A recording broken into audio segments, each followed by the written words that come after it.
Is it though? Okay.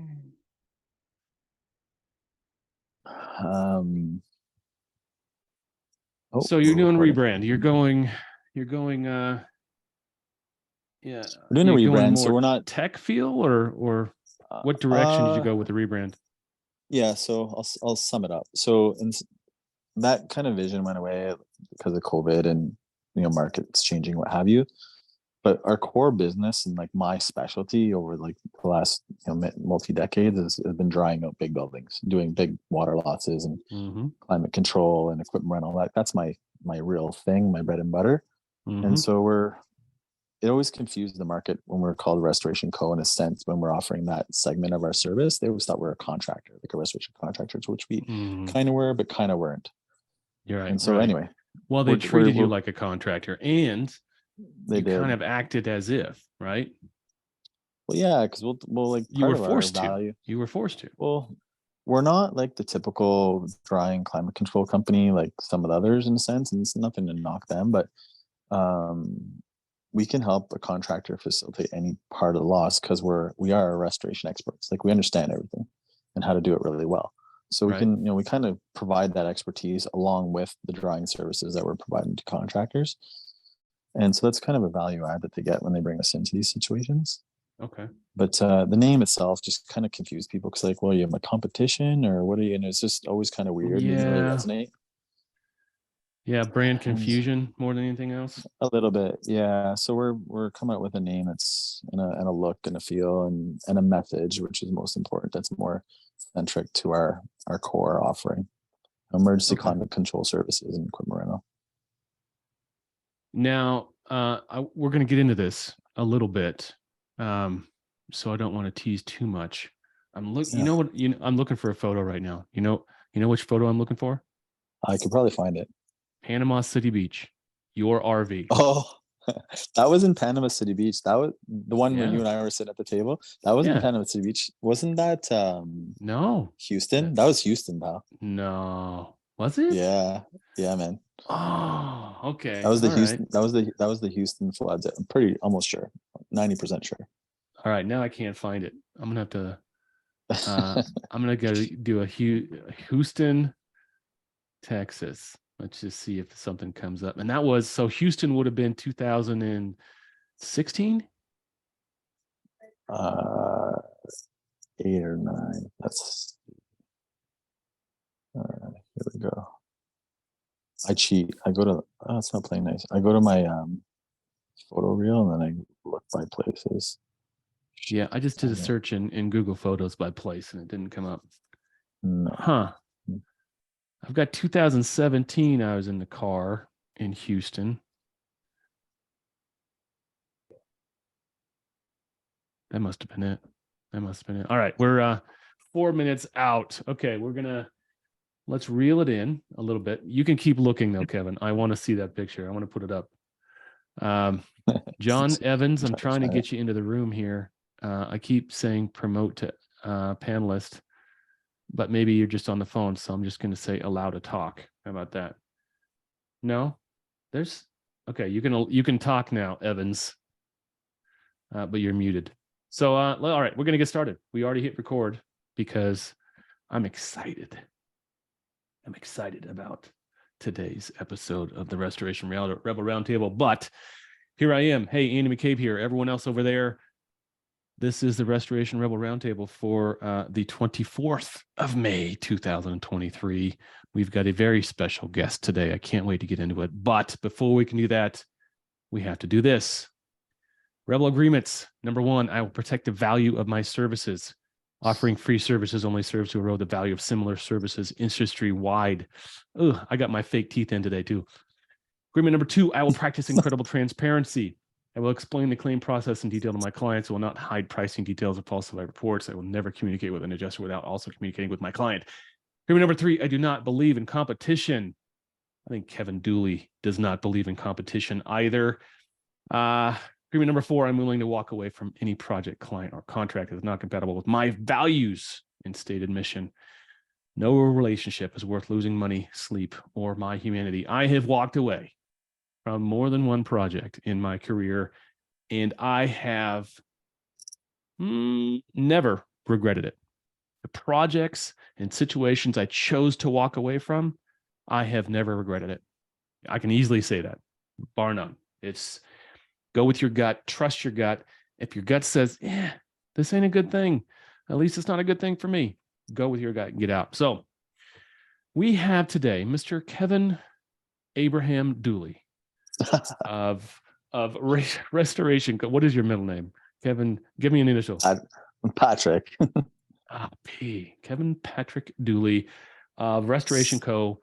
of Kahi and of just general good looks and manliness. How you doing, Kevin, man? Long time no see, man. What you been up to lately? Hey, buddy. Not much. Just plugging away, heads down. A little vocal on social as usual, but focusing really on Kahi is like my main. We'll call it my main activity from a work perspective. Still supporting contractors, their cats, and all that good stuff too. Some exciting things happening over at Kahi. I had some inside scoop conversations on the inside of Encircle recently.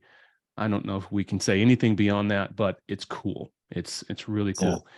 Yeah. Joe, man, how you been, man? What's up? Good. Just got back. I thought I was going to be late here. Just got back from giving family some quality family time and having good dinner and just chugging along, working. Good. Yeah. How is this working? This new time? My wife hates the new Rebel time, 5:30. She's like, this is the most inconvenient time. She's giving me the death glare from off stage. Not the death glare.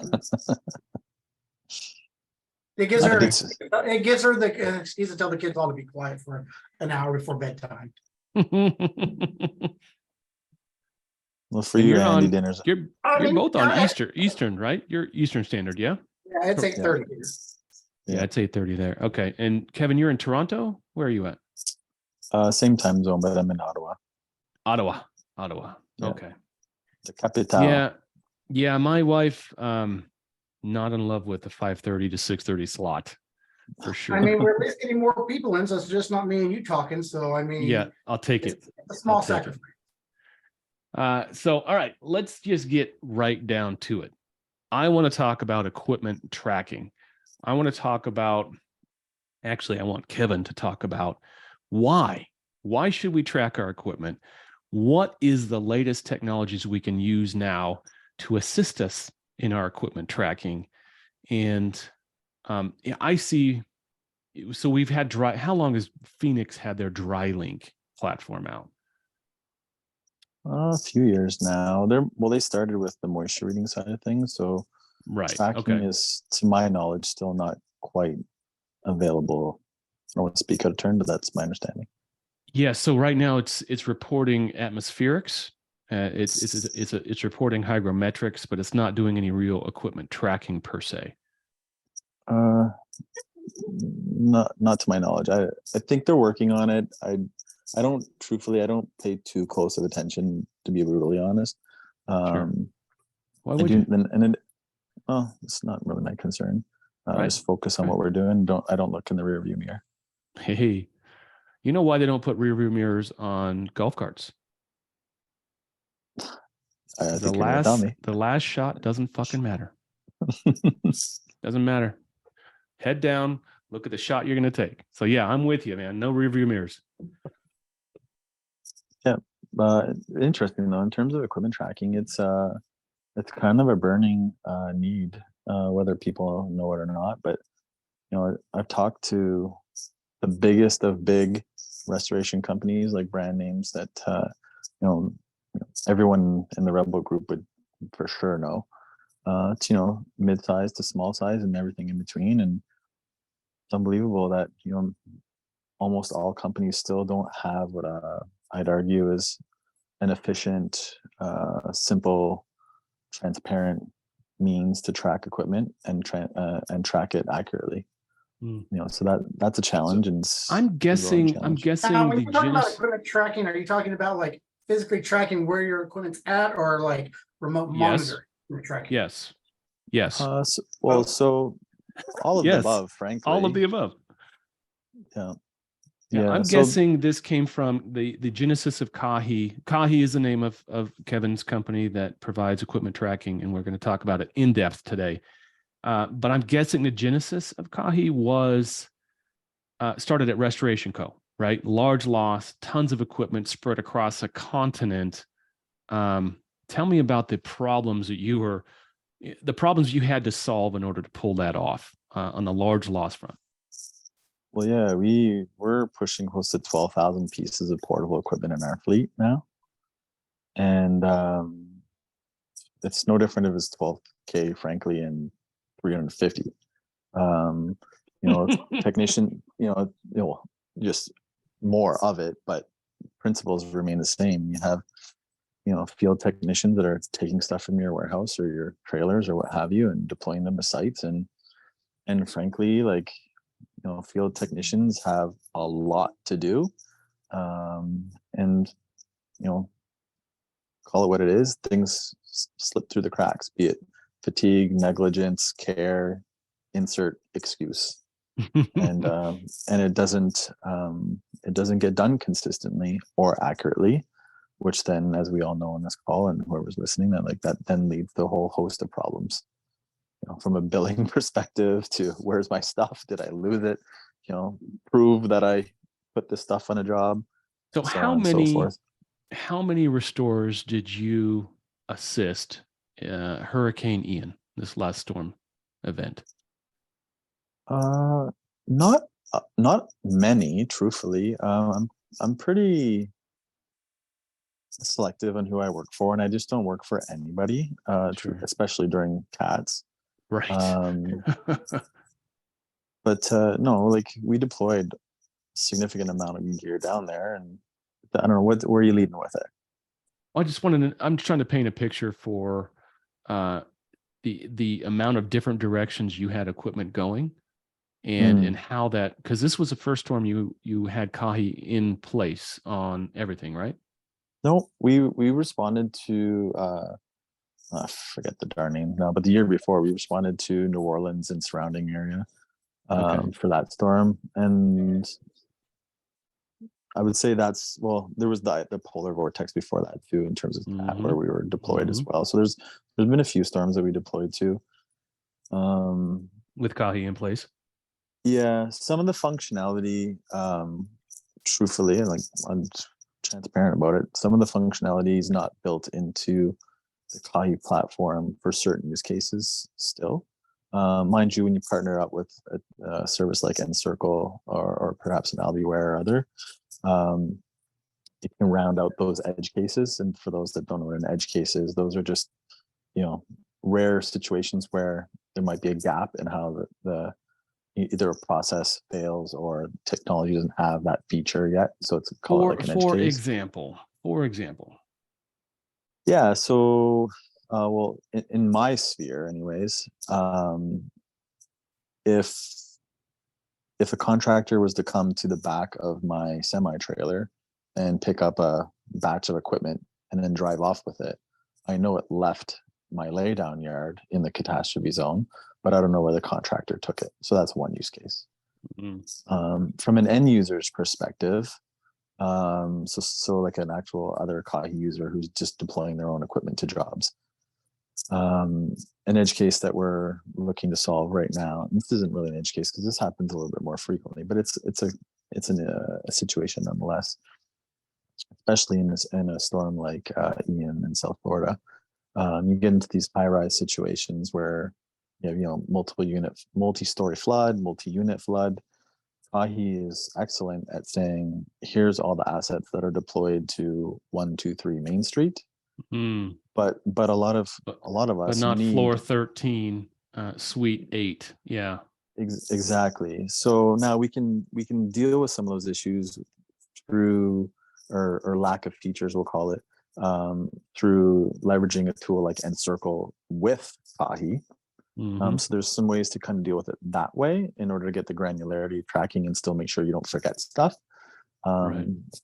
But anyway, I digress. But we're working on enhancing the product continuously and addressing things like that. So are you, I don't think go ahead, enough. Joe. I was gonna say, I mean, I don't think anybody I've ever worked for really does good at tracking their equipment. It's No. literally seen job sites where 6-8 months later the homeowner calls, they're like, you ever gonna come get Are you your going to shit?" pick up this equipment? And you know, I mean, I'm a big supporter of the tracking stuff. Now the remote monitoring, it's I'm all for it on large loss. Absolutely. If you're doing FEMA work. Wait a minute. Okay. I'm just I'm sure gonna we're let going to him- go let there. him hear We're stop. going to Yeah. remote Okay. monitoring. We are going to Alright. talk But about I, that. Go ahead, I, Joe. I am not okay. a fan of remote monitoring on small scale. It's job security for my water techs to give them shit to do to get their 40 hours sometimes. Like I put Yeah. to go. Ew.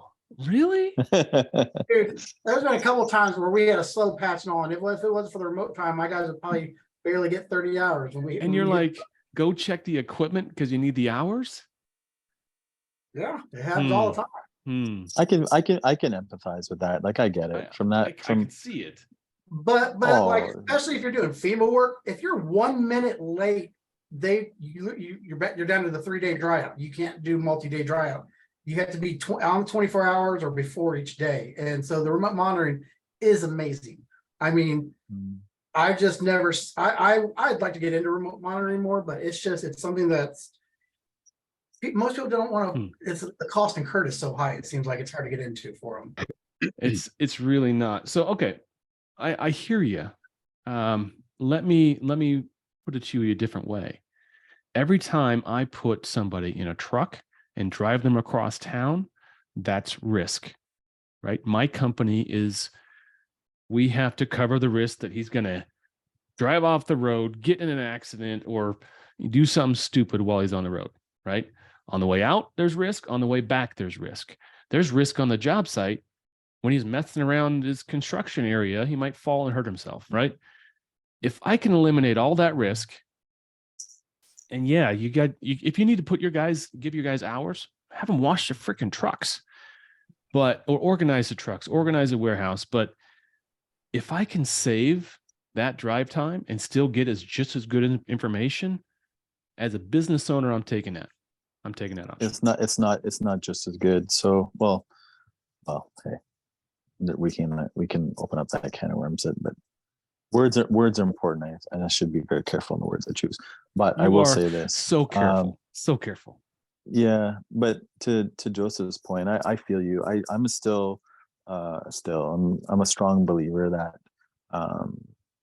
you need to send a technician to the site and put eyes on it. They need to manipulate air movers. I still think True. Checking the moisture content with your various penetrating, non-penetrating meters, etc., is important. There's a lot that's not replaceable. Yeah, I agree. Yeah, but remote monitoring, at least from an atmospheric perspective, is key, and I have a strong opinion that it'll become mandatory in the too distant future. Oh yeah, I can as soon as it's inexpensive enough to deploy, it's going to be mandated for sure. And inexpensive is just around the corner. Yeah. Well, and I mean, it's just like, there's been numerous times where, we've had dry outs and it's just not drying. And then like I got called out to it and I'd say, okay, well, I'll come back tomorrow, take a look at it again. And I didn't tell anybody, I looked at my hours on my machine. I realized the homeowners are turning it off as soon as we leave because it's too loud. So the remote monitoring does have great use. Don't get me wrong, but I mean, like I said, right now, currently with the cost you got to put into it to get the system going and all, like, it's just, especially for smaller operations, it's really hard to justify that. I feel, but I mean, the tracking though, tracking, I'm all for tracking all day long. I've done everything from putting barcodes on little sticker barcode, and we had a barcode scanner, had to scan it out, to I've done the geolocation where as soon as it walks out of the vehicle, it gets, and then it passes into the truck, it gets logged.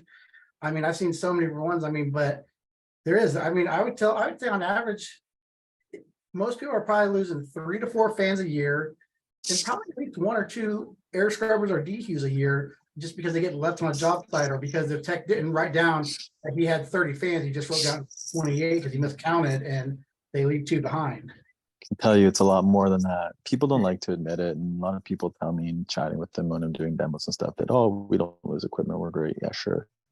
My Let's- data tells you otherwise. So And it also helps protect your assets because like I worked with a guy once that literally went and took like 12 fans, 2 DHUs, and some air scrubbers home because he didn't feel like driving back to the shop that night. And then we got a call from a local city that said like the dads of the city or whatever it was, they're like, so and so is trying to sell us equipment. It looks like equipment you guys have. And then we were like, Oh my God. you know, wow. yeah. Lovely. Oh I mean, my God. All right, let's address the cost issue. All right. Mhm. Well, first off, can you quantify for us, Kevin, what's it cost to deploy Kahi right now? Well, it's a variable because it depends Oh, and on the size of the Mr. fleet. Clark Brown says hi. He's in the Facebook chat. What's up, Clark Oh, cool. Brown? How you doing, bud? AKB. It depends. It's a variable, so it depends on the size of the company, of course. So there's the consumable piece, meaning you got to buy the beacons. You need to buy the gateway or multiple if you have multiple So locations. there's a setup. Okay. There's a setup of hardware. So the hardware is the beacons, the warehouse gateway, and our vehicle gateway also acts as a dual facing dash cam full GPS solution. So in addition to tracking equipment, Kahi is a full GPS tracker, driver analytics tool. It's pretty badass. So there's the hardware piece. So beacons, they range $15 list. We provide a discount at 500 and further discount at 1,000 for volume. So on the cheapest volume, it's $11. That includes batteries and fasteners. The dash cams are $400 a piece, and the warehouse gateway is $225. Okay. And those are all one-time charges. You own the equipment outright. We're actually talking about doing a program where we can include the hardware into the service as kind of a lease to own kind of deal. So we'll be coming out with something along those lines in the next coming few weeks. So there's that.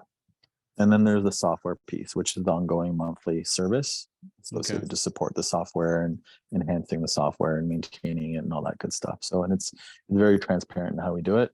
We're a little bit unique compared to some of the few other offerings in the space. So we charge by warehouse and by truck. Simple. Unlimited equipment, unlimited users. Our integrations are free. Yeah, our integrations are free and our integrations are growing. Yes. In and we can circle. talk. Hello.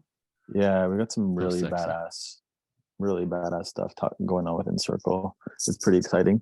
And other tools as well, which maybe we'll chat about. So when you come out with, so you got a monthly and is it $500 a month? Is it $1,000? What is it? Yeah, so if you're a single location, single warehouse operator, there's a base app fee of $50. The warehouse service is $150. So for asset tracking, it's $200 a month for unlimited equipment, unlimited users, and integrations included.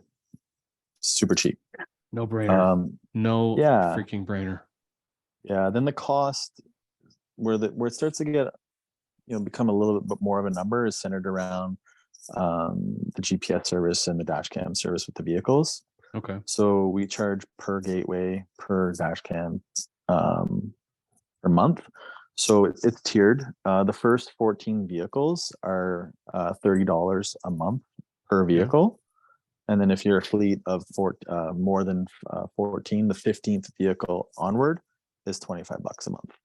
Yeah, but that's really like insurance. It's an insurance premium. Yeah, it's like yes. And then if you just look at the other functionality around customer service, the different levels of reporting that can help with, dealing with issues surrounding, files versus also back-end operations like time card validation, or certain scenarios where you're dealing with consultants and they're giving you the gears and all that. There's a whole host of functionality. Who knows? Maybe we'll get into some of that stuff later. Freaking consultants. Yeah. And then we have this integration, and it gets put out there, but it often gets glossed over, which astonishes me sometimes. But once a restoration company's fleet is kind of sitting in the neighborhood of, whatever it is, 7, 8, 10 vehicles plus, once you start getting into that size, tracking the maintenance and the repairs and DOT compliance, the spend, and all the organization around the vehicles starts to become a task, and then it quickly becomes a job. Yeah, it becomes an FTE. It's a full-time employee. A full-time employee, and like it's generally it's generally getting into the spot. Like the full-time employee is probably pushing more like, 30 to 40 odd vehicles ish, kind of in that zone, somewhere around there. Depends on the company. Sure. They usually will have some other responsibilities too, but the fleet's a big component. So we have, long story short, we have an integration with Fleetio. It's fleetio.com. It's been shared in the group a bit, and I'd argue they're amongst the best in the business for dealing with managing repairs, the scheduled maintenance, DOT compliance from like a vehicle inspection perspective, fuel management. There's a whole host of functionalities. It's just badass. And the integration between us and Fleetio automates a lot of the data collection around organizing and scheduling maintenance and repairs, as well as fuel spend. So we can kind of measure automatically fuel spend. So you can appreciate a fleet of whatever, 10, 20, 30, however many vehicles. It's a lot of gas. You have all these, man, you have all these drivers that are tapping the pumps daily with the fuel card, and, depending on the part of the country, and like you can be spending, tens of thousands a month on fuel. And so we can provide, if just one guy in a truck, if he's driving around at all, it's 150 a day. Easy. Easy. Depends on, I guess it depends. If you're in Phoenix, it's a little more than that, because yeah.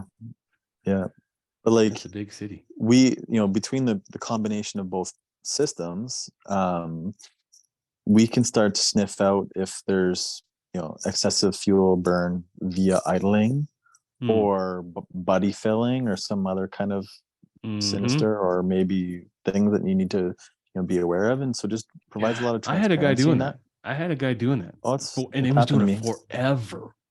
Yeah. He was filling up his personal car with the sick thing was, in my mind, he had a company car, but he would he'd drive his company car home, park it, get in his personal car, go back to the gas station. Yeah. So with us, that situation gets caught real fast. Yeah. All right. So talk to first off, Kahi, what's the website? I'm going to put it in the chat here. So it's kahi.io, kahi.io. IO. Perfect. Okay. And we know, is there a restaurant? Oh, it's not coming up. I guess Facebook doesn't like .io websites, whatever. Did it autocorrect the spelling? Sometimes it does that on you. No, CAHI.io. No, KK. KA. I meant, yeah, I read K, said C. Yes. Okay, got it. There it is. So how soon, let's pivot back to remote monitoring, atmospherics, Joe Spear's favorite subject. How soon is Kahi going to have that integrated? Well, we'll be introducing it into the Kahi platform for current customers, a small batch of current customers, I should say, in July. So that's what we're teeing up right now. With a further, hopefully, when is Encircle hoping to go live with that option?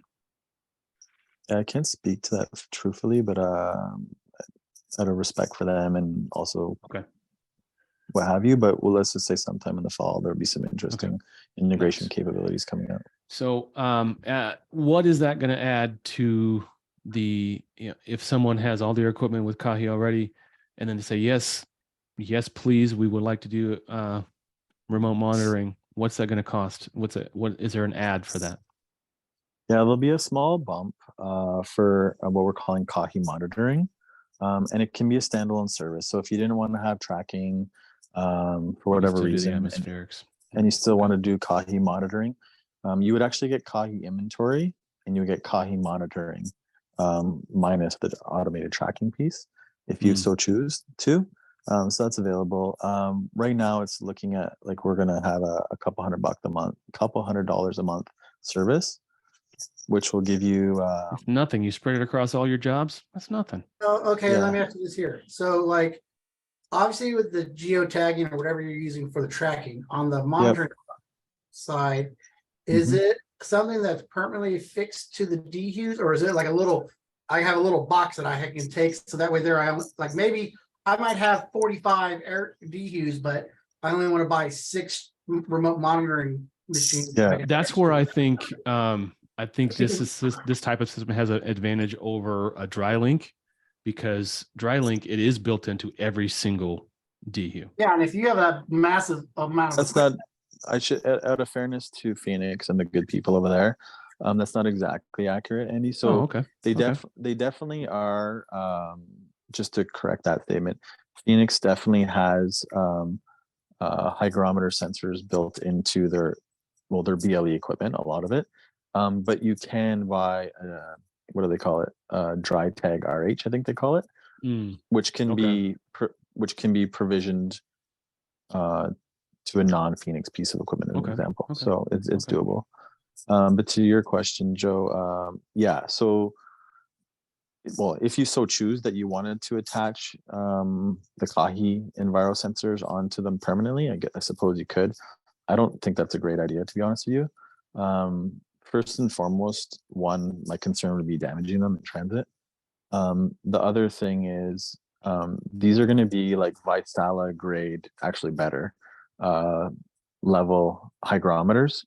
So the accuracy in ours come with it. This is going to be unheard of in the restoration industry. They're coming with a 3-year calibration certificate. We guarantee it, which is huge.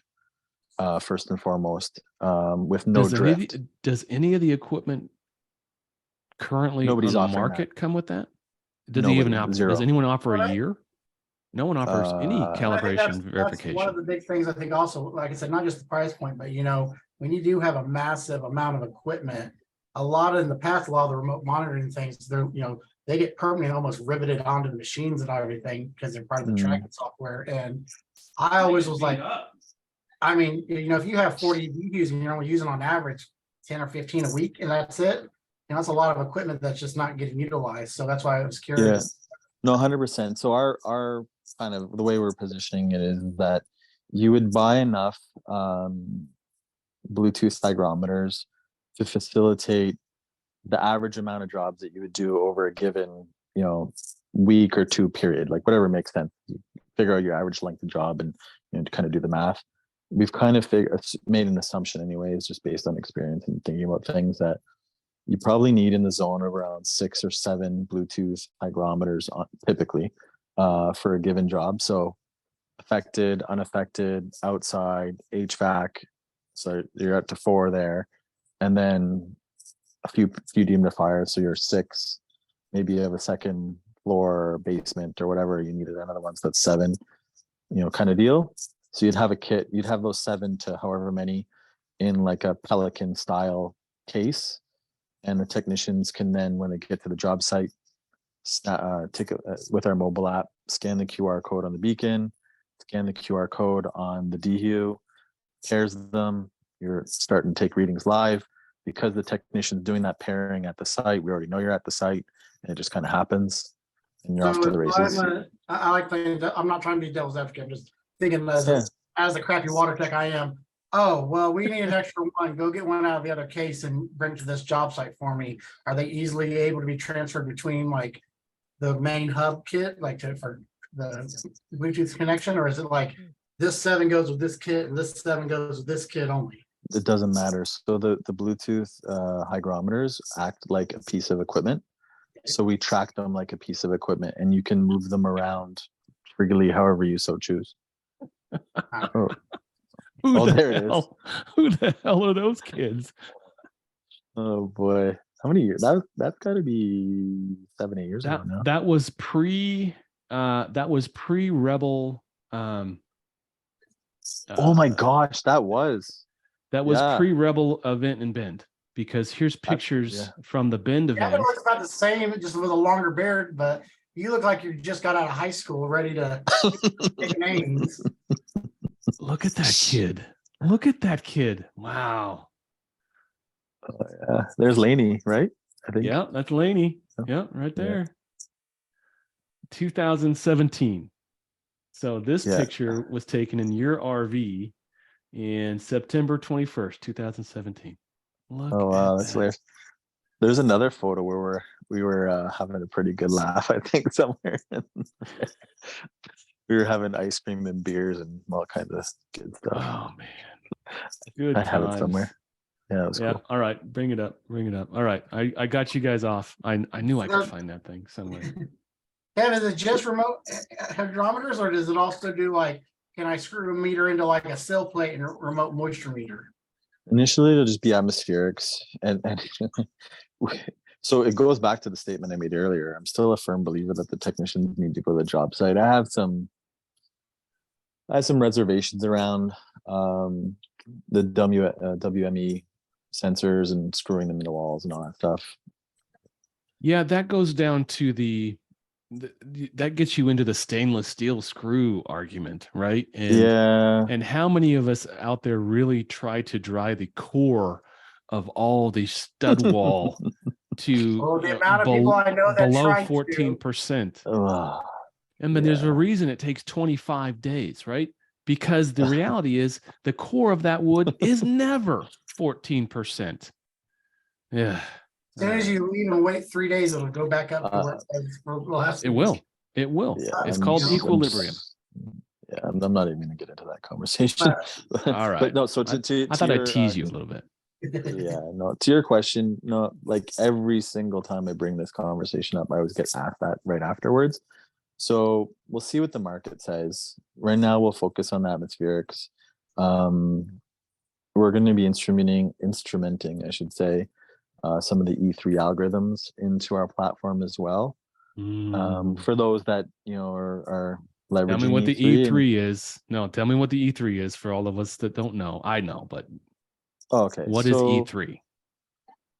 So E3 is something that Chuck DeWald built. They're his algorithms that he's created, and I think they will become the standard. They're going to start getting baked in. Pardon? They're going to start getting baked in. The algorithms, yeah. So without getting too deep into it, so E3 is essentially energy potential, right? It's more than that. So okay. it's measuring evaporation, energy, and then the third E is evaluation. But how do I be succinct on this? With a high degree, this is a roundtable. With a high degree of predictability, E3 can now get to a spot where you can predict how quick you can drive with a loss, which is pretty badass, and you'll know exactly how. Like start the clock. Yeah, so you look at class of loss, environmental conditions both inside and outside the chamber, factoring in the HVAC system, and then the type of equipment you're going to deploy to dry said loss. You can predict with fairly close accuracy on how long it's going to take to dry the building. Yeah, and it always comes out to 3 days. I mean, it's amazing. Yeah. You should maybe get Chuck or Chris on a roundtable. They'll do. I'd love it. All right, Chuck, Chris, somebody tag them. Somebody get a hold of them. Open invitation. Let's get on. Let's talk about this next week or whenever. All right. Yeah, the hive mind has been set. Here we go. Tracking equipment. So like the physical tracking and reporting the equipment is one thing, and that's something that we obviously want to continue to master and do well. But where Kahi really wants to go is on a very macro. So we'll back up. So my moonshot is to enable claims transparency. That's my moonshot. My man. And so that means a lot of things. But it does. At the end of the day, if we can reduce if we could eliminate, that'd be amazing. But at least exponentially reduce the friction between the various stakeholders within the claims process, where, you know, a lot of these things that people complain about on the forums and all that stuff, if we can start to like reduce those complaints and those grievances, we'll say, I feel transparency is the way to do that. It is. It is. And just full disclosure every time. Yeah. And I think you know, when I look at it, you know, from the mitigation perspective, you know, you look at a typical mitigation job, you know, loosely stated, it varies obviously, but loosely stated, you know, 30 to 50, sometimes more % of the value of the mitigation invoices related to equipment. Oh yeah, easily. Right. So when you look at the billions and billions of dollars being spent on indemnifying these insureds for these events that happen, it's a big number that they're materially interested in. Well, let's segue there, because you mentioned, you alluded to third-party consultant, building consultants. And that's where they key in on. We won't drag anybody's name through the mud, but there are certain outfits out there that when they're on a mitigation audit or whatever they call it, doing a comp mitigation estimate, they'll come in at 50%. It doesn't matter. They're going to cut that thing by 50%. And they're going to do things like, well, it was a 14-day job, but our weeks are only 5 days. So we put in for two weeks at 5 days instead of, you know, you billed for every single day and you are robbing the insured, you know, because of it. So I hope I primed that. This really plays into that, right? This plays into eliminating the grievances of the third-party consultant, right? Well, it's definitely going to help the service provider to provide the transparency and the documentation and the justification as we kind of like roll, you know, all these different components of the platform out. The cost consultants, as long as they exist, they're going to do what they do. You know, there's a whole host of stuff to unpack from that. You know, if I put my restorer's hat on, it starts with how you onboard the claim, obviously, and the terms and conditions of your contract and the contract itself, and then, you know, getting a ROM or an estimate, you know, agreed to or signed off on before you even really lift a finger. There's some processes that you can do to kind of mitigate and quell those scenarios, which is kind of part of just being a professional and how you run your business, of course. But as it relates to Kahi, like, you know, somebody that's leveraging Kahi both from a equipment tracking perspective and also from the Kahi monitoring product that's coming, it'll become a matter of fact. Right. It's undisputable. So you can like, pardon it's my not French, open to interpretation. You can't fuck with me. Right. Excuse my language, but that's just the brass. I didn't know Canadians would curse. Man. Oh yeah, he said sorry, so it's okay. Yeah. He said sorry. Yeah. But when you come from a place of strength, so of course you need to do all the appropriate things from a documentation perspective on onboarding. But then when you look at the additional data collection, and in this instance, the Kahi stuff and what we're doing, when you come from a position of strength where it's a matter of fact, it's transparent, it's scientific, you know, you can take it to the court with a 3-year CAL certificate sensor. I track down to the sensor will be able to track down to the individual serial number of the device. And then the sensor inside the device has its own serial number, ISO certified. This is like, we're taking it to the level, I'm preparing the product for contractors to take it to court. 3-year certified calibration. Yep. Zero drift. What happens? Zero drift. That's amazing. Zero drift. What happens at the end of the 3rd year? Does that chip get swapped out or does it get recalibrated? We can recalibrate it for you. Yeah. Okay. You'll lose a certificate. Give it another 3-year certificate. I'll need to. I don't want to speak out of turn on that one. Sure. We haven't quite got that sorted, but Sounds good. Abby says, what- a lot of carriers I've seen only look at price, not scope, and then send to third party because of price. Would having these facts make a difference if price is the main point of them sending it to third parties, if they don't actually look at the documents? Fair point. If the third party is not going to do their due diligence and they're just going to ignore your documents anyway, I don't know there's anything functionally we can do differently to solve that problem. Well, if they're not operating from a place of integrity, like I don't know, like what are you gonna do? Yeah. And then You know? you just go, you're going to court and you're winning. That's what you're doing. Most adjusters, if the mitigation bill is more than $2,500, they're dictated they have to send it over to third-party review, Yep. regardless of anything. Yep. It could be a perfect estimate, 100% valid. If it's more than $2,500, it's going to get sent to third-party review.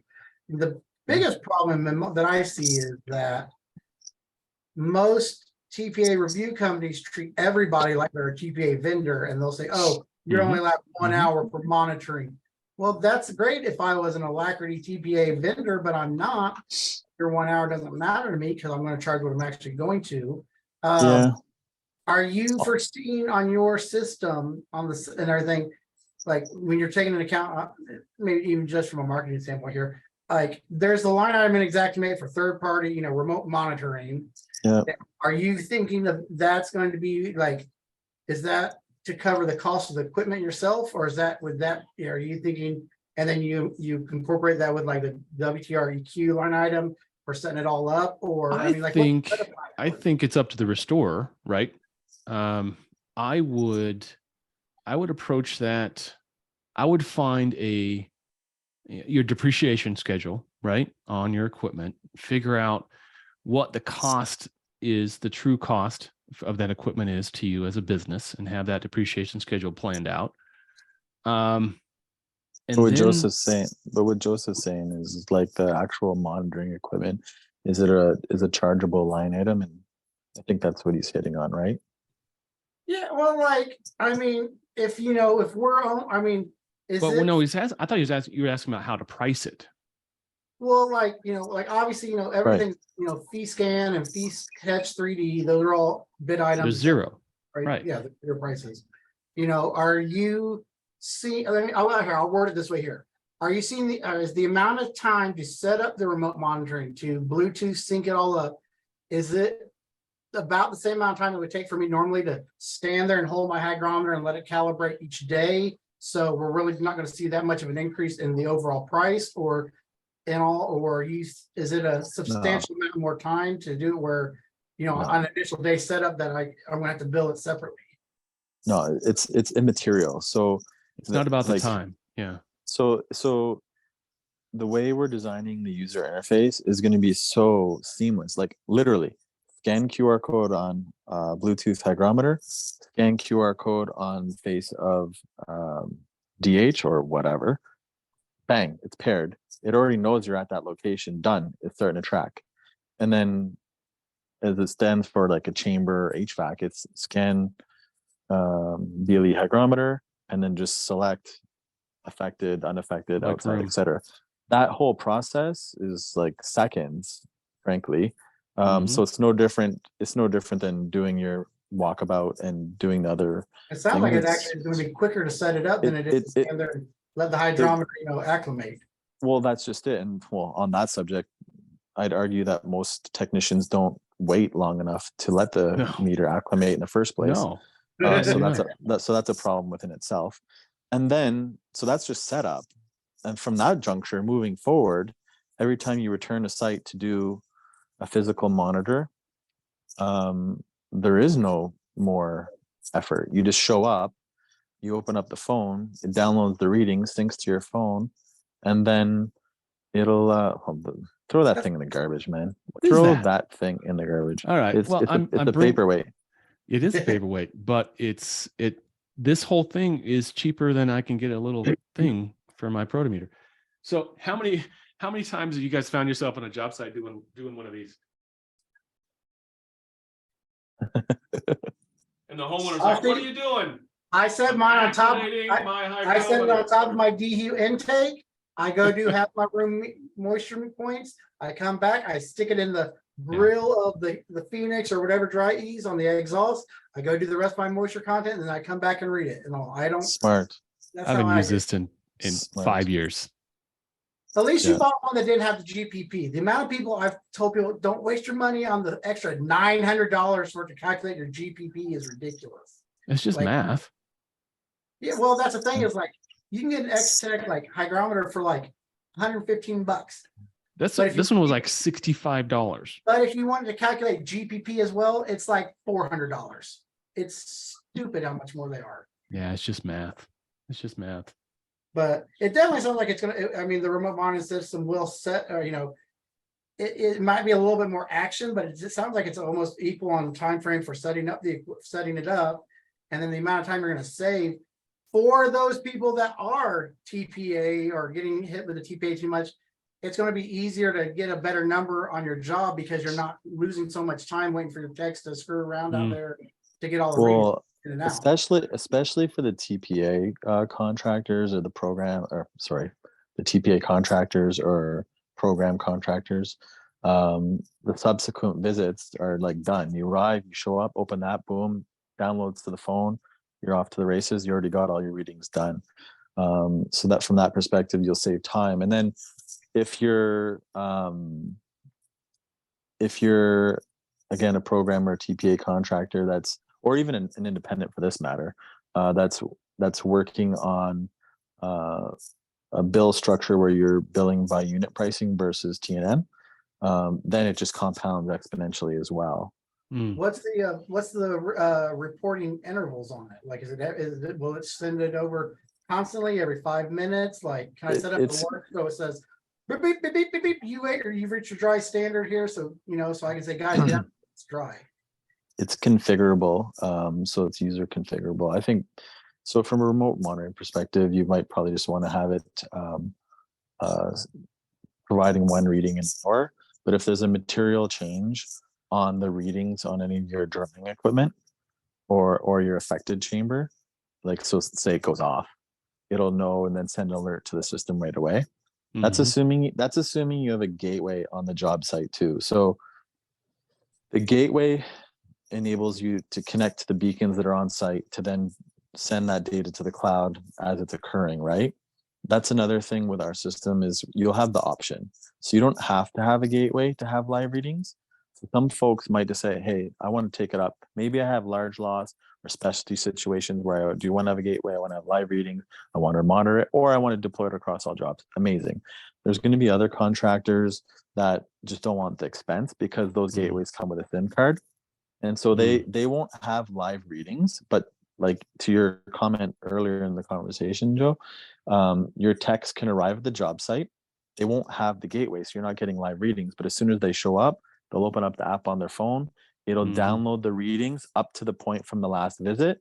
It'll sync to the app on the phone and then send it up to the cloud, as well as give insight into what's been happening over the last, 24 or 48, whenever the last time you're there, period. And then additionally, give some operational insight right then and there to the technician to say, hey, you need to add some heat, you need to add some cooling if you want to optimize your drying performance. Or this particular dehu is not working per manufacturer's spec. You should maybe swap it out or figure out what the heck's going on and that kind of stuff.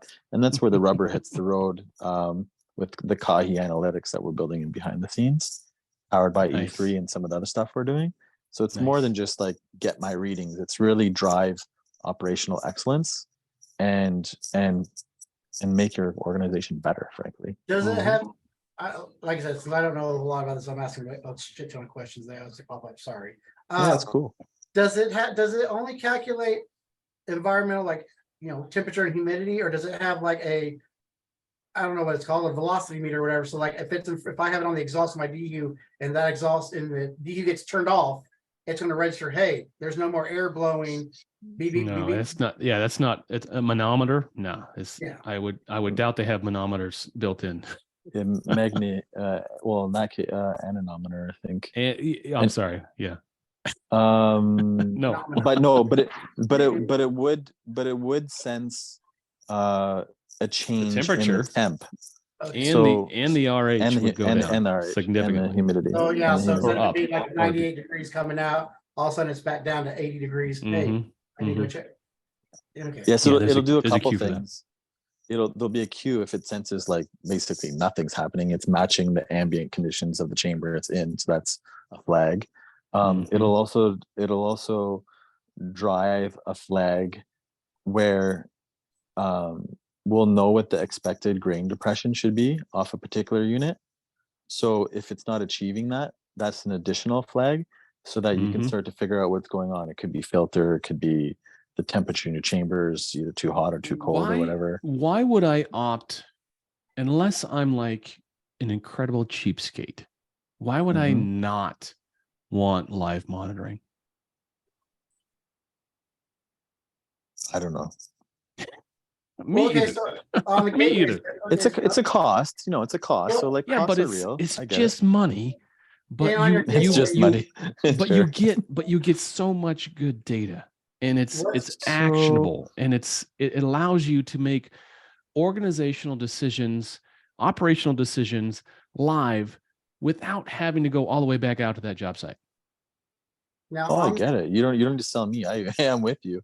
But you know, but this isn't a dig at any particular contractors, generally speaking. But for whatever reason, a lot of contractors have a bit of a scarcity mindset, and for whatever reason, some of it's Yes. beat it Well, a into lot them of just us by the humans nature. have a scarcity mindset. Sure, I get it. It's just the way it is. So cost is important, and sometimes, well, the job is on us as a vendor and a supplier to kind of overcome those fears, obviously, and show the value. But Chris, you're anyway. absolutely right. That was my next question. He asked, like, I'll reword his question over here. Like, what's the if I have a gateway, can I set my gateway up by the front door and it'll register down in the basement? Does it need to be in the basement? Can I connect it to the wireless internet there? And if I'm getting bad cell signal? Well, at least early days, anyways, it'll just be a SIM card.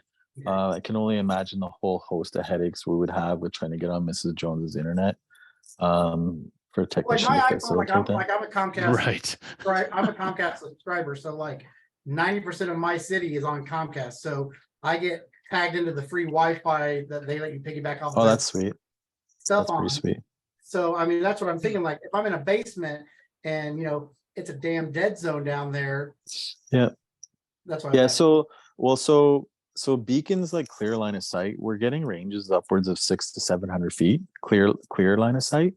Once you start factoring in like wall assemblies and floor assemblies and things like that, it'll obviously diminish that down. But even all that said, in a typical residential application, anyways, excuse me, you're still getting in the neighborhood of like 200 to 300 feet range.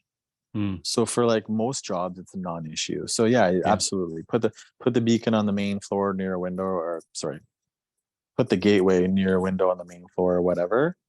And you'll still connect to everything down in the basement or whatever the case may be, no problem. Is the beacon AC powered, or is it a battery pack that like you change out each The gateway? That The gateway? The beacons gateway are battery, but the gateway is Correct. plugged in. Correct. Yes. So the little tags are battery, but the actual wireless gateway to the SIM card is AC powered. Yeah, you gotta have power. Yeah. You gotta have power on Plug- site. And as Chris says, you gotta have cell service. What's the lifetime on the batteries before they have to be recharged on average? It'll Like, depend on the broadcasting protocol that you select, obviously. So it'll vary based on that. But we're aiming for about 2 years. That's a long time. Yeah. But it's like a trickle.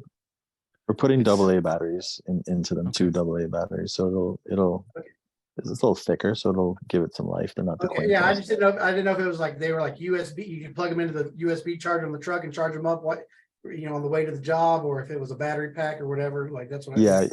So the We all get system those will, jobs where we have no power sometimes. So I'm just curious.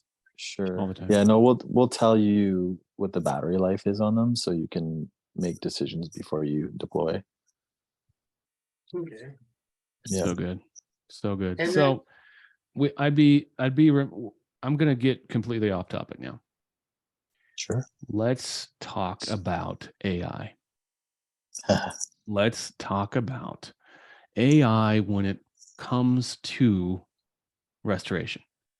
Interesting article in CNR magazine. CNR even succumbed to the ChatGPT suck, which they published an article that was written completely by ChatGPT. I mean, it was 100% like I told ChatGPT to give me this question, and then you gave it this answer, and they published it. But beyond publishing and writing and things like that, what are the real, in your opinion, Kevin, the real applications of AI when it comes to restoration? Is it all behind the scenes in the tech stack, or what are your thoughts on that? Now or in the future? Now, and well, now I don't see a use case. I don't really see an applicable use case currently. I mean, but the me and future Catherine, is group here. Me and her both have been teaching ChatGPT every S500 standard, every IBC book there is, so that way, when we're asking a question, it actually has from the books. Like we've been, me and her have been copy pasting into ChatGPT's like the whole books, because you can only do like a couple paragraphs at a time and all. So we've been doing that. Well, do you pay for it? Because if you pay for it, you can get an add-on that you can upload full PDFs. I look like I want to pay for a computer to take over the world. No, but I do. They can work for it, but no. I mean, I will let you guys know. Like that. I mean, that's one thing. Like I've been doing the IBC and the residential building code. She's been working on some of the S500s. Like we've been. I mean, we uploaded like Xactimate white page information and price guide information and everything, so that way when any of our people go ask it questions, it has the knowledge to be able to answer it correctly. Those are great use cases right there for sure. Oh, that's cool. But my favorite thing to ask ChatGPT is to explain water damage and your favorite actors, and I'll let it impersonate. That's the best thing to do. Except for it has now banned having ChatGPT impersonate Trump. You cannot do that anymore. Oh God. But I had to do them like Mickey Mouse and all kinds of people just for the fun of it. All right. So I'm going to install that right now. I'm playing with ChatGPT. I'm trying to figure out how I can use it. So Kevin, keep going down your thought process.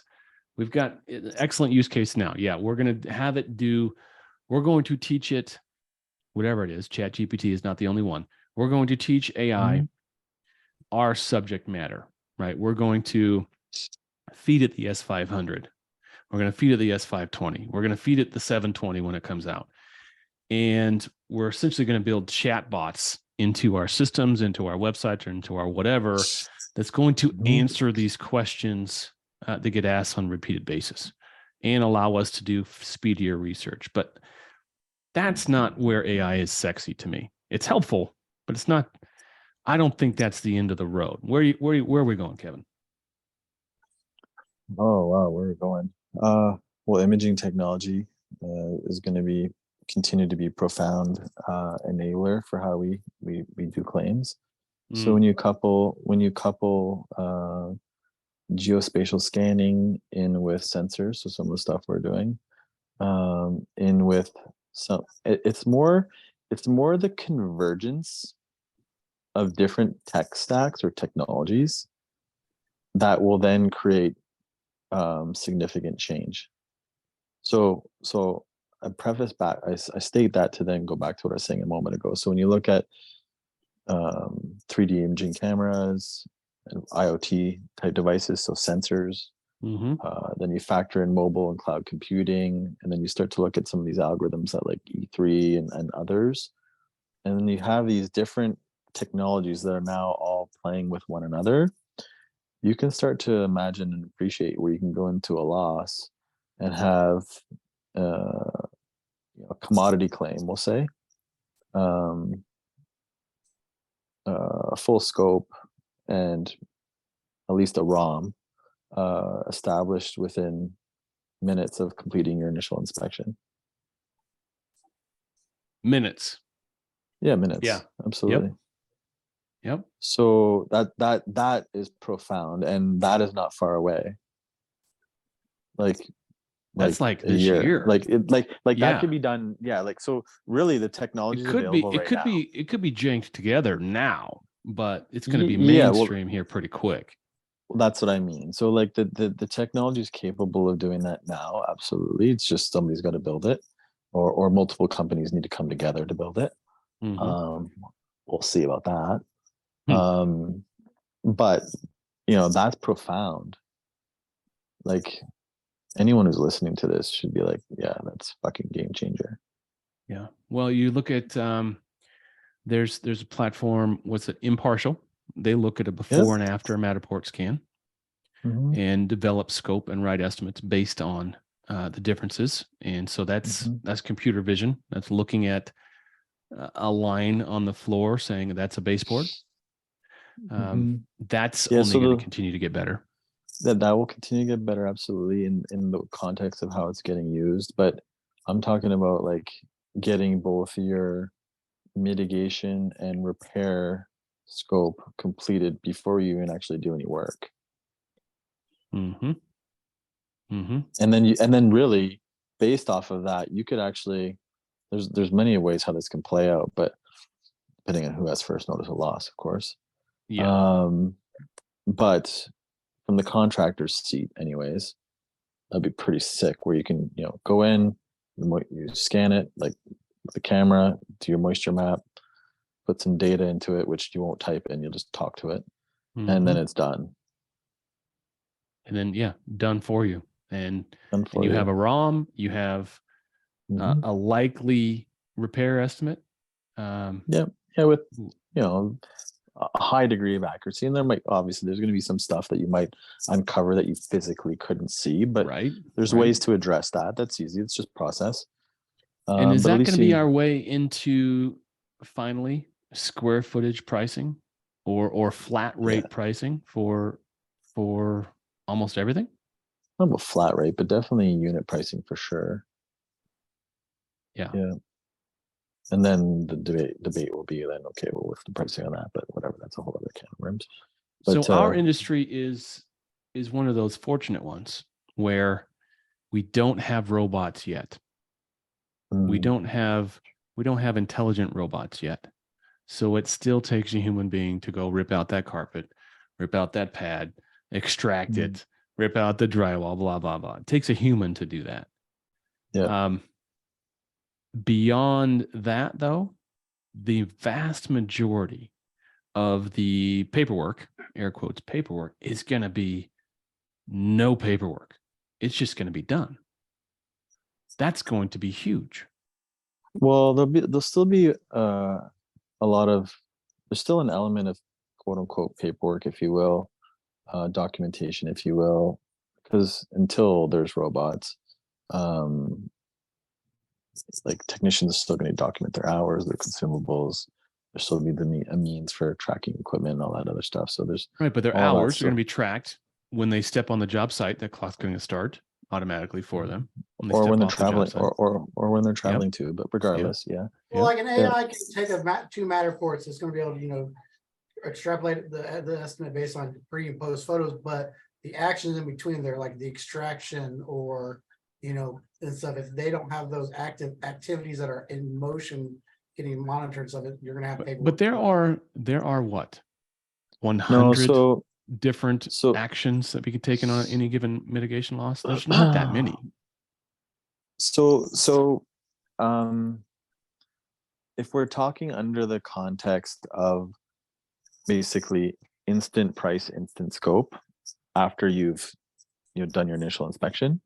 So if we're in that, if we're sitting in that world, the documentation then becomes a conversation around how do you compensate your people for doing the work, and then and then whatever, we can go down that bunny trail if you will, but that's the crux of it. And then how do you cost your job because of subs, consumables, and how you manage that. And so the tools need to enable that world. So the Albiwares and the Dashes and the whoever others of the world that are gonna want to be around in 5 or so years, they're in a tough spot because they need to build for the realities of how people operate and behave today, but they need to also kind of just have a bit of an eye, a lot of an eye towards some of these realities that are coming down the pipe. And we got into I posted a I posted something both on Facebook on my personal profile and on my LinkedIn profile a few days ago. It was on the weekend, I think. And I'll just share a little bit of a story because it kind of applies to what we're talking about. Yeah. So, what was it? I was watching a Musk interview with the CNBC guy, and I deconstructed the talk after. And one of the things that kind of washed on me was Tesla has, I'm going to mess up the numbers, but for context, it's basically this. They have over 1 million applicants, I think they said, for like 30,000 job openings. Yeah. I think Give or it take.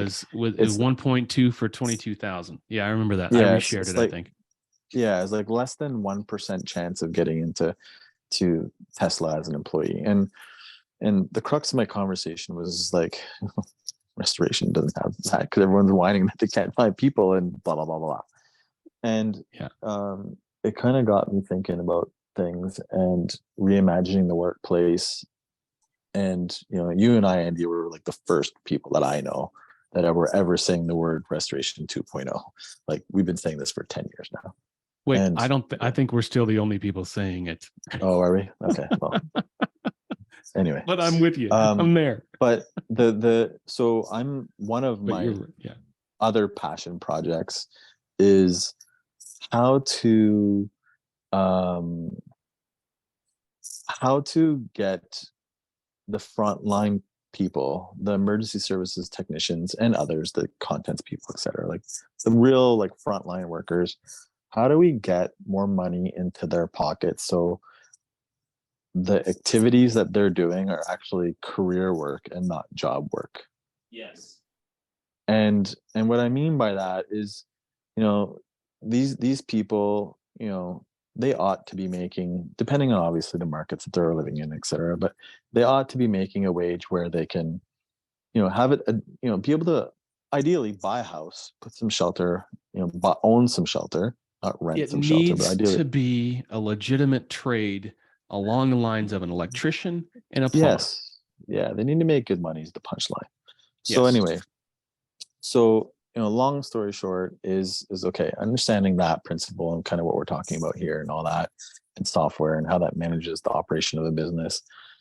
The traditional restoration company back end operation needs to be democratized.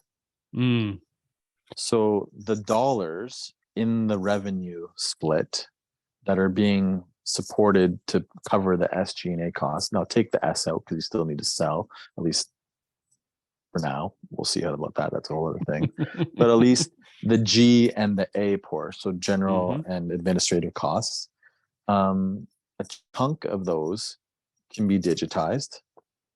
And therefore the dollars that were traditionally covering those outputs performed by humans that are no longer needed, those dollars can be then, in theory, if you're a good company and you want to pay your people right, you can move them to the front line and give more of the pie to those people so they can have career wages versus job wages.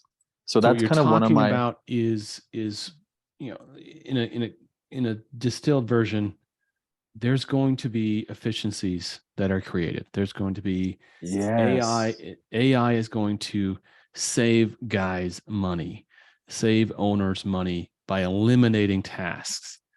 But that's eliminating costs, but not revenue.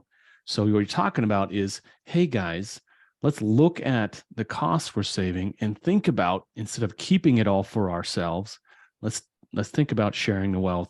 Let's think about kicking that to our frontline employees, who are our most important employees ever on the planet. Yes. Water damage technician is the most important employee of any restoration business across the board. Yeah, like your frontline people, like not just water, but all the frontline people. And So money will go to them for comp. But then also money should go towards culture and education and develop these people to be rock stars. And like, frankly, the education industry kind of sucks. Like, it's not to knock people that are obviously providing education, because there are people doing that, legit. And there's some good stuff, but there's a lot more that can be done. And it can be, anyway, needless to say, invest in your people and culture. Yeah. And then so you pay them well so that they can buy a home, own a car, assuming that we're not just hiring a Tesla auto car to come pick you up, and be able to put food on their table, healthy, nutritious food on their table, be able to save for retirement, and also to be able to vacation at least once or twice a year, like a good vacation. What does that type of thing do to a human being, right? You're talking about having a different human being working for you. Exactly. Guys, I'm sorry, not mean, I gotta go. I'll catch you guys a little bit later, right? Hey, Joe, good to see you, man. Nice chatting with you, Joe. Later, guys. Later. Yeah, we're beyond our time, but this is good stuff. Yeah, it's fun. We can do a part 2 later if you want. We can do that too. But we're on a roll. Let's chat for a little bit. Let's keep talking about this culture thing. And it's not about culture. Yeah, it's culture. It's about the humans. It's about the people that we employ, the people that we enable to provide a living for themselves and for us. I think that gets forgotten a lot of times. We forget that those people working under our employee are actually the reason we actually, get to take vacations and things like that. How many water damage technicians get more than a token vacation, right? How many water damage technicians can actually afford a house? Afford any of it, frankly. Any of it. It's the ones that can, or either they have an exceptional employer. It's pretty rare from what I see. And frankly, just given what's happened over the last few years with inflation and everything else, just the ability to charge and then therefore the ability to pay more is a problem. And then there's everything else we're talking about, which is just gross inefficiency and a poor allocation of dollars distributed across the operation in order to run the traditional business. So everything needs to be changed. And that's why I speak dramatically on these posts, like where the business model is broken. But it's true. Well, if I would say it's broken because it doesn't work for the majority of shareholders. It works for a minority of shareholders. Well, it's a very complicated situation, as we very well know. Yeah, and it's not an easy one that can just be abracadabra fixed. It's not like somebody can just go instrument this now. Like there's ways. We're getting to a spot now with leveraging someone like yourself.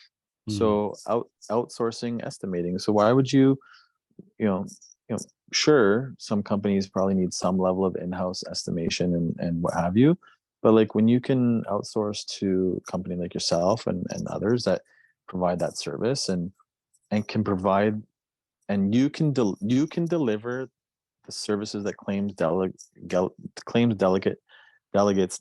geez, I need some water, and deliver at a much larger scale. Like you can produce an order of magnitude more dollar value sheets than an in-house estimator can. It's about velocity and pace and quality.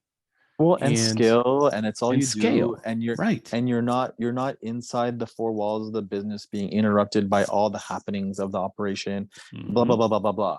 So there's a whole host of reasons why you can deliver a lot more scale at a more affordable price.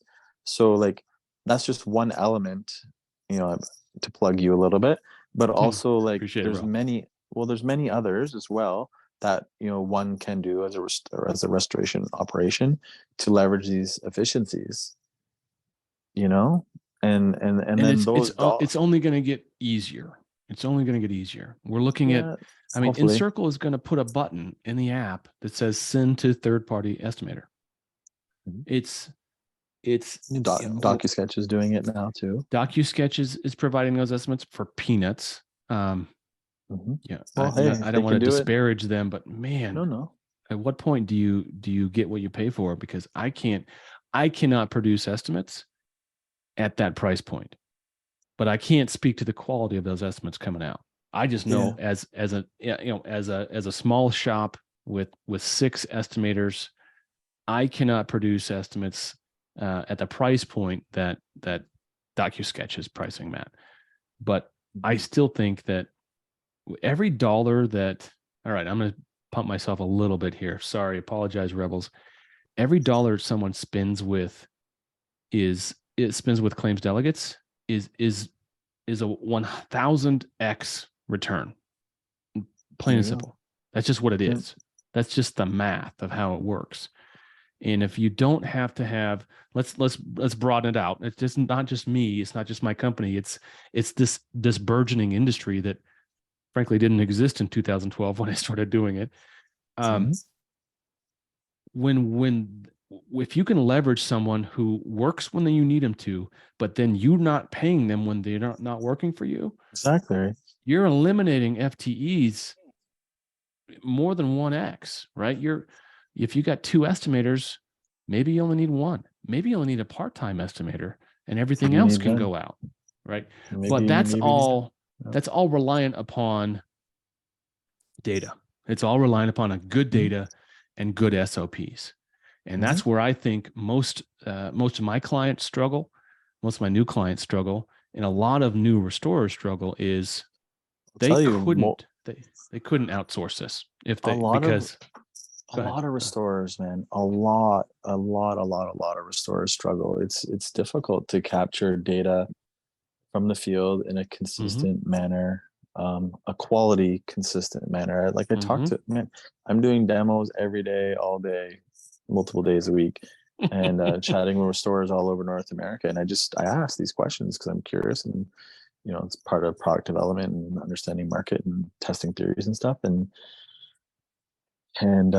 it's the reoccurring theme across the board. Abby's asking, is that also eliminating positions? Yes. There will be positions that are eliminated. That doesn't mean you got to get rid of the person. That just means you need to retrain them or turn them into what's the next highest best use of that person.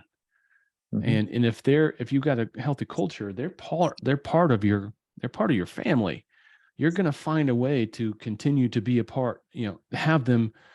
Sally, I know we just implemented AI and your position is no longer needed, but we need you.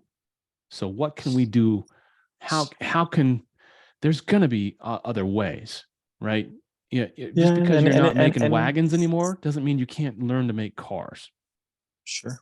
Yeah, and that's just it, and if Sally can't work in the company anymore because it's just not a fit, well then, don't worry, Sally will find a job somewhere else.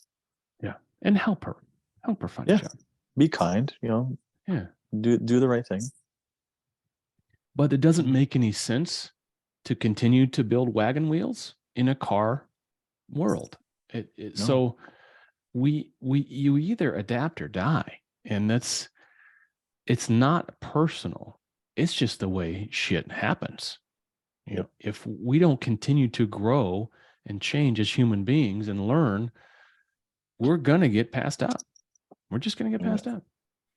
I'm gonna walk and talk. I'm gonna go down 3 flights of stairs, but we can keep chatting as I do so. It's late where you're at. Oh man, it's 9 o'clock. Wait, is it 10 o'clock? It's 10 o'clock. 10. Yeah. Well, we can chat for 5 and then we'll call it. All right. Sounds good. There is. No, this is just good, man. It's good to talk to you. It's good to have you on. Lou didn't chime in, but Lou's been here the whole time. Appreciate you, Lou. We got Abby over on this side in the Facebook page. Hopefully some folks get some value either tonight or if they go back and watch it later. Yeah, exactly right. Yeah. Do we have I know my thoughts on this. Do we have a culture problem in restoration in general? Yep. Yeah, absolutely. And that starts with the owners. Right? It starts with the founders. It starts with, does it or not? What's your thoughts on that? Oh, absolutely. For sure. You have to be responsible for your own roofs. There's no doubt about it. But it's hard. This business is difficult given the nature of the business, given, the different personas in the business and how they interact with us as restorers and how we interact with them. And it's a hard business. It's unforgiving and it's unfair, especially if you don't have your eyes open when you're getting in. It doesn't have to be that way. So it's not like, like KB was on the call. I don't know if he's still on the call, but he talks his things, and his views, and he makes some really good points. It's and you do too, Andy, and others. But like, the companies that are out there and hunting for their own work and closing those deals, and it can determine their own pricing methodology, and they onboard the claim well. Like, they do all these components really well. They have fantastic businesses that are making healthy margins, and if they so choose, they could pay career wages now. Like, nothing's stopping them from doing that kind of stuff. And then the interesting thing is, for those types of companies, as these enablers, because that's hard, and that's hard with like what I just described, like going out and like hunting on your own, selling on your own, having all that stuff set up, like that's a hard thing to do. Just call it what it is. Yes, it is. But then you take all that, and then you talk about some of these enabling technologies that we're talking about and instrument it into those companies that have already figured out all that other stuff, and then can adapt that and keep going. Oof. They're like on the pointy tip of the spear. They're gonna blow up if they so choose. Who wouldn't? Okay. Well, really though, who wouldn't? Well, so it's interesting. I kind of have some interesting kind of opinions on how that'll go, but like, imagine a world where the back end office is democratized, like we're talking about. What's a restoration company? Just a brand, or not, or not. It is. All right. That's a whole other conversation. So what are you talking about? Just a future that just has services on demand that don't come from any particular place? Well, that's possible too. Absolutely. Why not? Well, I could see it. I think there's sci-fi movies out there that play that out. Yeah. No, but like it can graduate to that too. So like, that's maybe a few leaps ahead, but you can definitely imagine a world where like, imagine the back end operation is nothing but the person that owns the entity. Imagine it's a person or a couple people, the founders, that own this entity, and that facilitate a few different tasks. There's going to be some organization or piecing or connecting certain elements, tasks together. But there's easily a world where like there's not a whole heck of a lot of need for admins and back-end support to run these traditional restoration companies. No, the back office is gonna disappear. In theory it could. It's gonna. And then those that do have the enablers in place and can deliver the value at the high level still, that don't have that overhead, are going to outcompete those that do. So it's going to force people. So you kind of need to be aware of it. And it's going to happen. It's not going to be like all of a sudden flip the switch, bang, it's there. Like people need to understand that too. Like, it's not that, but it's going to be coming, it's going to happen quicker than most people are ready.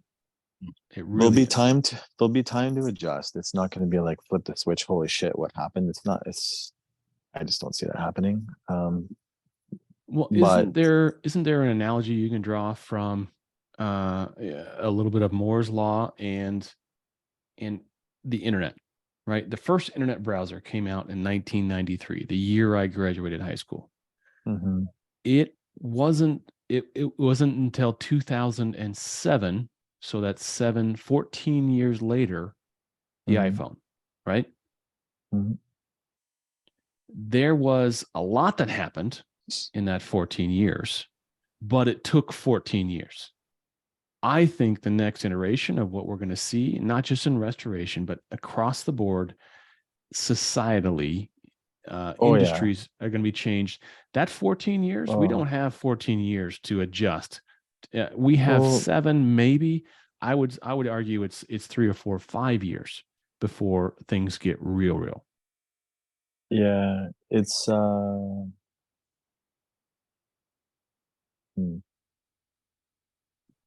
there's going to So, be I mean- there's going to be some new platforms that come out. We'll call it a work platform. I'm convinced there's got to be some new type of work platform that someone will create, that'll lure a bunch of investment money into democratizing the back end of field services operations, not just restoration. You know what I mean? So, and then once you have your objects set up properly and you factor in like this AI stuff and how it'll kind of connect the objects together, it becomes easy to architect, customized solutions on a platform. So, i.e., field service companies is like the multi-industry layer, if you will. So it's really, you're just organizing people, things, consumables, equipment, a service. And once you kind of like, effectively just create those objects or allow those objects to be customizable, have a robust API first platform that it's built on, you can then start to do some really interesting things. So Yeah, it's coming. Democratization. It's Democratization. There's a term for it's disintermediation, which is eliminating the middleman. That's already happened, and that's going to happen at scale even faster. It's going to be across the board. So democratization, the essence of it is like basically it's effectively free and ubiquitous in a sense. There might be a fee somewhere built into some part of the economics model of it, but it's effectively free and ubiquitous. Well, it's a Google model, right? I've had the same Google email for, I don't know, 20 years because it was free, and it was, at the time, it wasn't everywhere, but it was going to be everywhere. And now Google is the thing, like Gmail. It's the incremental cost of adding one more user to the Gmail ecosystem is not even measurable. It's just a different economics. It's a different business model, and everything. It's hard to imagine, but everything's going to go that direction. Everything's getting digitized. There's no doubt about that. Yeah, it's gonna be cool. So, do you mountain bike at all? Downhill, I've done it, but I'm not a big mountain biker. I'm worried that I'll like fly over the handlebars and break some shit, and then I can't work, and that's not a good situation. That happens. Mind you, I do ski at like 100 miles an hour, and it doesn't seem to faze me. So I don't know the logic. I feel like snow is less impactful or sure, or except whatever. For those interspersed trees that you may or may not. I can dodge trees. Knock on wood. Yeah, we're coming up into, I think we have about 7 more days left in the ski season here. Okay, cool. I don't think I'm going to go up. We're in full mountain bike mode now. And dude, I skied last weekend. Was it? It was 80. Did. It was 84 or something at the base Fahrenheit. Holy we were skiing at the top. Smokes! Oh, it was crazy, dude. And anyway, there's bikinis and guys in swim shorts skiing. It was kind of bizarre, but cool. Yeah, it was interesting. Hey, snow rash is real. They don't understand that yet. One summer I did. We went to Mount Hood, and we did Timberline. So they got the Palmer Glacier open all summer. Cool. So we did that in the morning in shorts, and then that afternoon we were on the Columbia River, wakeboarding and skiing. It was so cool. It was like the same day. Sounds like a fantastic day. It's great. It's great. All right, my brother. So, good to see you, brother. Thanks for coming on. You too. And it was fun. Yeah. Be in touch, man. Cool. All right, pal. See ya. See ya. Later.